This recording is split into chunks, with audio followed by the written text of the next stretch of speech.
तुमच्या जाहिरातीसाठी एक संधी मोठ्या प्रेक्षकांपर्यंत पोहोचवा। व्यवसाय असो किंवा इव्हेंट, विकासनामा सोबत जाहिरात करा।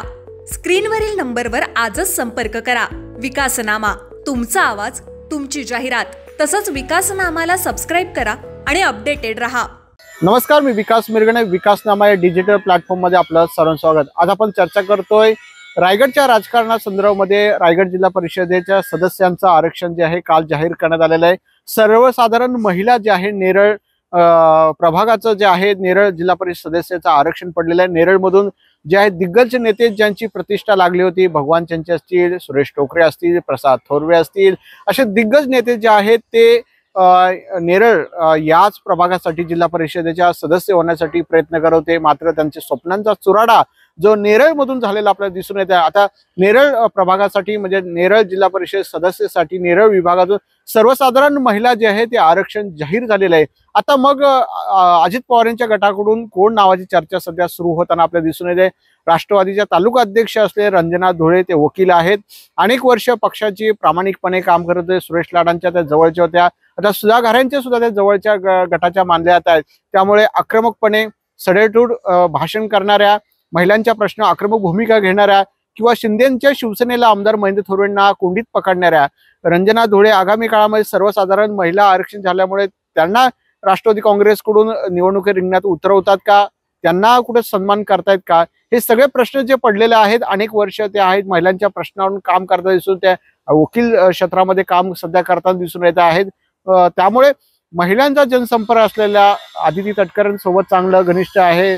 रायगडचे जिल्हाध्यक्ष जे आहेत त्यांच्याशी खूप चांगले संबंध त्यांचे जुळले। त्यामुळे रंजना धुळे आता प्रभावीपणे रायगडच्या राजकारणामध्ये झेडपी सदस्य होण्यासाठी प्रयत्न करतायत का, त्यांना संधी मिळते का, त्यांच्याही नावाची चर्चा जी आहे महिलांच्या गटामध्ये सुरू झाली। त्यामुळे रंजनाताईंच्या कार्यकर्ते किंवा त्यांच्या आता मग सुधा भाऊंकडे उमेदवारी मागणार का, असे सगळे प्रश्न पडलेले आहेत। त्यामुळे महिलांचं प्रतिनिधित्व जर बघितलं, जे पंचायत समितीमध्ये सुद्धा 6 महिलांना जे आहे जागा आपल्याला दिसून येत आहे। त्यामुळे याच महिलांचं जे ताकद जे आहे ते आता जिल्हा परिषद आणि पंचायत समितीमध्ये वाढताना दिसून येत आहे। त्यामुळे महिलांच्या प्रश्नावर काम करणाऱ्या रंजना धुळे आक्रमकपणे आणि सडेतोड बोलणाऱ्या रंजना धुळे यांना आता सुधाभाऊ खुश करतायत का? भाऊबीज जे आहे आता येते दिवाळी निमित्ताने, मग अशा वेळेला बहिणीला भाऊ गिफ्ट काय देणार हाच महत्त्वाचा प्रश्न आहे। त्यामुळे रंजना धुळे जिल्हा परिषदेच्या सदस्य होण्यासाठी प्रयत्न करतायत का, त्यांना पक्ष उमेदवारी देत आहेत का, त्यांच्या नावाची चर्चा होते का?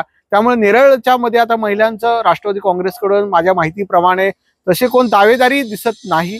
त्यामुळे मग आता ठाकरे गटाची युती झाली तर मग ठाकरे गटामध्ये महिला कोण, असाही प्रश्न या निमित्ताने उपस्थित आहे। त्यामुळे रंजना धुळेंना पक्ष किती महत्व देतो, पक्ष त्यांची महत्व जाणतोय का पुन्हा त्यांना तालुका अध्यक्ष पदावरच समाधान मानावं लागतं का, हे सगळे प्रश्न पडलेले आहेत। त्यामुळे सभागृहामध्ये आक्रमकपणे बोलणाऱ्या सडेतोड जिल्हा परिषद सदस्य होण्यासाठी त्या कदाचित प्रयत्न करतील किंवा त्यांच्या महिला मंडळ जे आहे ते सुधा भाऊंकडे त्यांचं शिफारस घेऊन जातील अशी चर्चा केली जाते। त्यामुळे रंजना धुळेंना आता सुधा भाऊ काय गिफ्ट देणार हा महत्त्वाचा मुद्दा आहे। धन्यवाद। तुमच्या जाहिरातीसाठी एक संधी मोठ्या प्रेक्षकांपर्यंत पोहोचवा। व्यवसाय असो किंवा इव्हेंट, विकासनामा सोबत जाहिरात करा। स्क्रीनवरील नंबरवर आजच संपर्क करा।